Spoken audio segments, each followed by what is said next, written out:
I had a thought this morning, and I'm going to try to put it into words because it is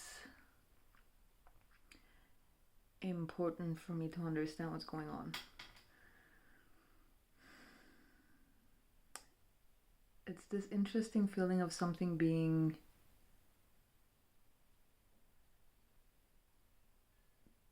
twisted back, like things are changing places. It's like when you've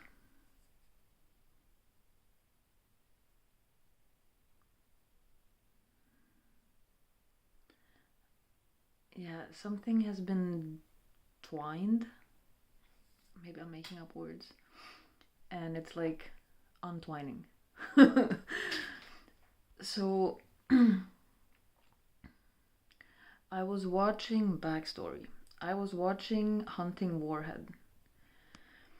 It is a 6-episode podcast. Of course, the things I watch: Deep Web, Hackers, White Hat Hacker. It is actually the case originates in Norway. It's a Norwegian reporter and a Norwegian white hat hacker. They are on to some pedophile network, of course. That Child's Play is the page they're investigating, with a million members. The server is in Australia. There's some undercover cop operation going on in the midst of it. But the thing is, they're talking about some of the cases. They're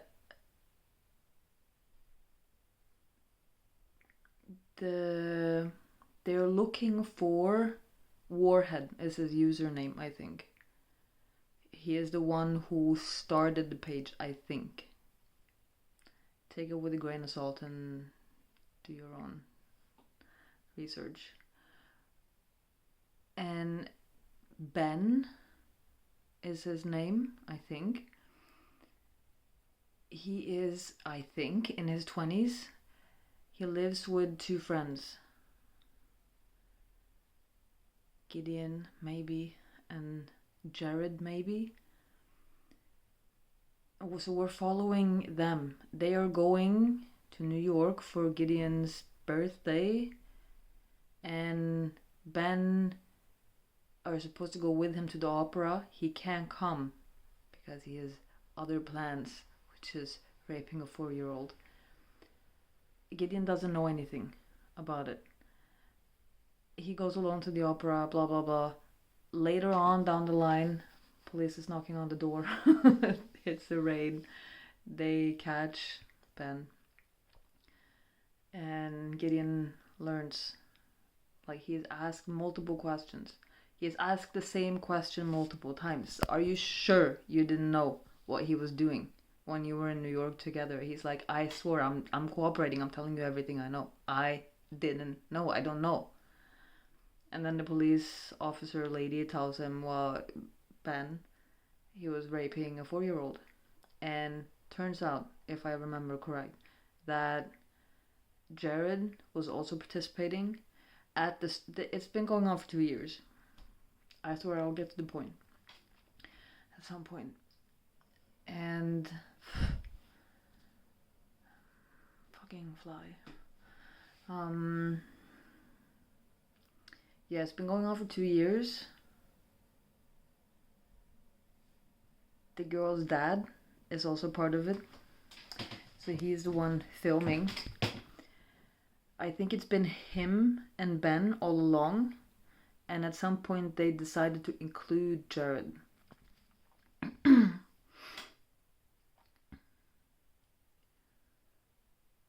it made me think about myself. And heads up if it's trigger warning, this. Like, I wrote a blog post about me wondering about me being turned on by kids. because I've seen child porn like years ago. My ex had it. He showed me. And at that point, my physical reaction, like me being turned on, it wasn't a surprise to me. I had suspicions for quite some years already. And it's been on my mind, like on and off, not in a stressful way, but kind of like just, what is this? What am I? What's going on? Why am I like this? And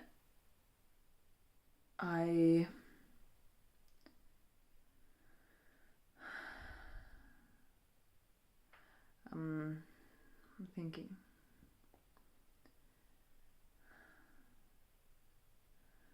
Like, I have this. I don't understand. Like, do people know what they're doing or do they not know what they're doing?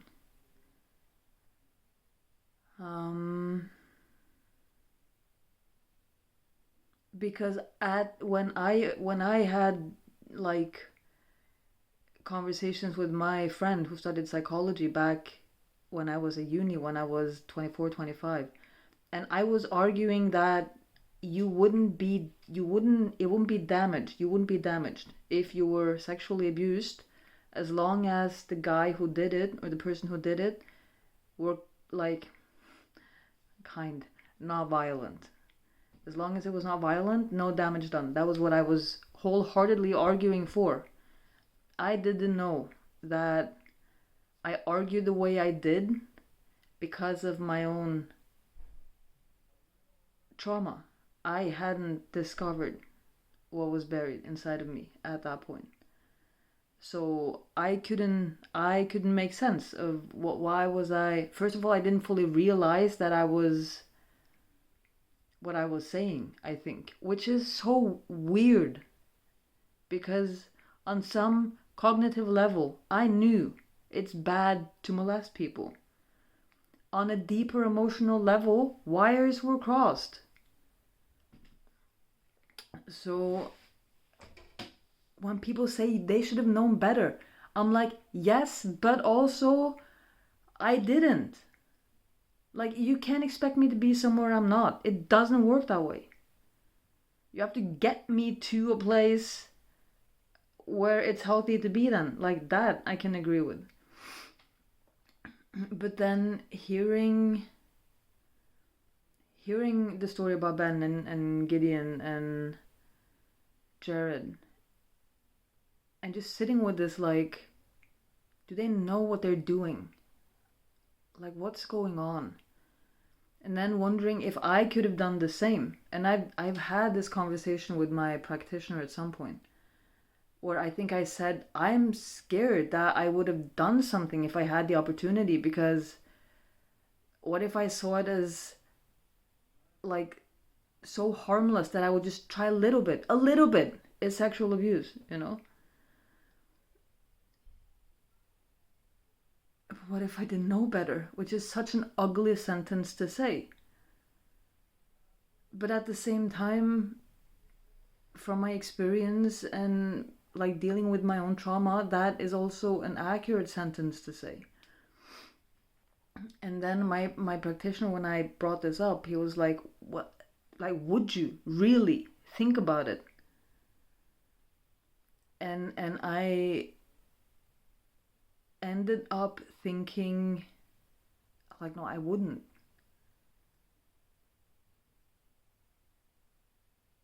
And like now I don't feel sure about that, but in that session I was like, I'm pretty sure that, like, I was sure then.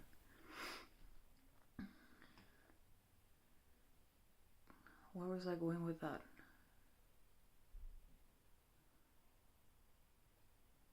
Wow, I swear I talked myself fucking sideways. Wow. I started off somewhere. How did I get here? Wow. Wow, wow, wow. Wow. In the beginning, I'll just see if I can tie things together. I've been made, this is the realization I had this morning. We're all over the place. I was thinking, oh wait. Yeah, this is how it ties together. It's perfect. Everything's perfect. I was thinking, I'm losing it. Have patience.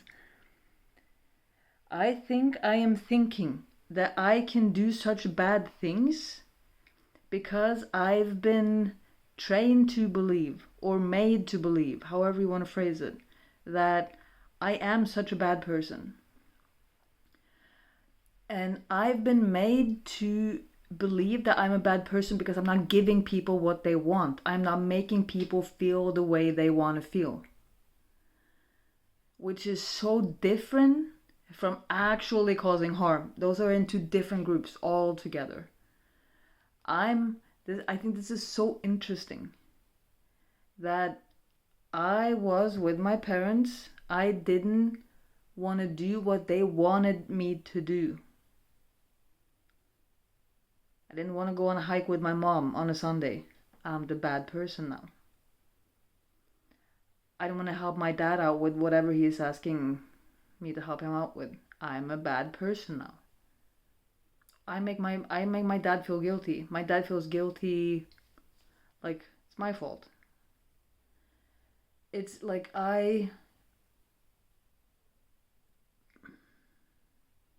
me existing as myself. Just me being, if I had a bubble around me, just me being me inside that bubble, having the feelings I'm having and having that I don't want that and I want that. Not doing anything, just having the wants and not wants and the feelings. Just having it. Not acting on it, just having it. Would be seen as damage to someone else. Because they were not able to take care of what they wanted and needed in some way. They saw it as my job to take care of that thing that they needed. And if I didn't, I'm causing them pain. So by my mere existence, I'm causing damage and pain. I'm a bad person. My mere existence. So, like, it makes sense to me that I am drawing a line then and thinking I am such a bad person. Like, I wouldn't be surprised if I touched a kid. I hurt people all the time. But these are such different ways of hurt. I mean, one is my responsibility and one is not. Me being in my own bubble existing. And if that affects anyone else, just me existing. It's not my problem. It's not. That's their feelings in their bubble, you know. But me encroaching on someone else's bubble, doing something against their will that they don't like and don't want, and it's just horrible. Like punching them, knifing them, or raping them. I mean, that would be my fault.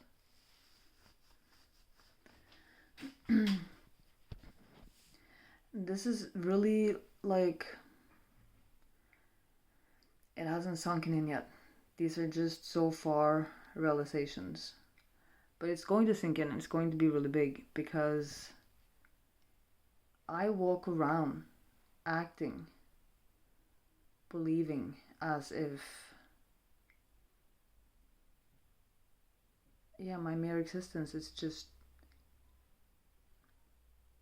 a hindrance to people being happy. Every bad feeling, every problem someone's having, it's my fault because I didn't do something right, or I wasn't in the right way, or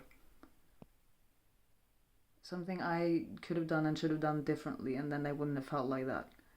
It's like I'm responsible for everyone else, anyone who is not okay. It's my fault. Which is so insane. It's so insane, but it's literally how I feel. Not even on a conscious level. it's just like my operating system. It's how I walk around deep down, feeling and believing all the time as a background noise. It's pretty shitty. Just telling you. It's interesting also because I think that makes for some interesting reactions and dynamics, because I feel like I'm just the cause of everything bad all the time. I'm responsible for hurting people all the time. Everything bad's my fault. I don't want to feel that bad. I don't want to be so unloved. I don't want everything to be my fault, you know? That sucks. So every time I do something wrong, or something is my fault, or appears to be my fault, someone tells me I've done something they didn't like, it's terrible. I'm not good with criticism, you know? It causes this instant, like, because I don't want to be such a bad person who is causing everyone this pain and be so unloved, you know? It goes right into that. I'm not used to believing that you can have a feeling and you are not out to get me. Like, you're having a feeling and you just want to talk about it, and you want me to know like how I affected you. Like, I'm just used to being like totally discarded and shamed and judged and rejected and hated, and the list goes on forever.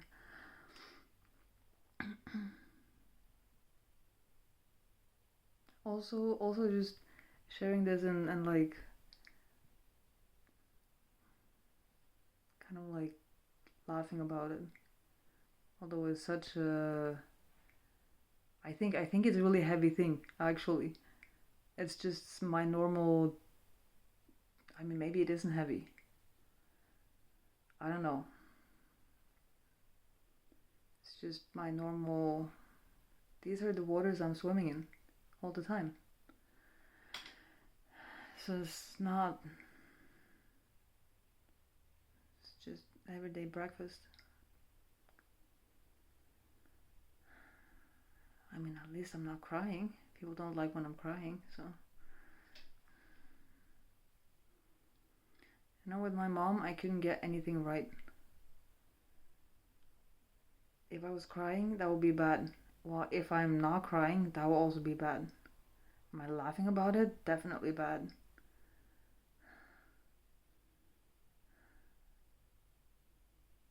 Can't win. I'm going to peace out. Hope this is somehow somehow sensible. Maybe.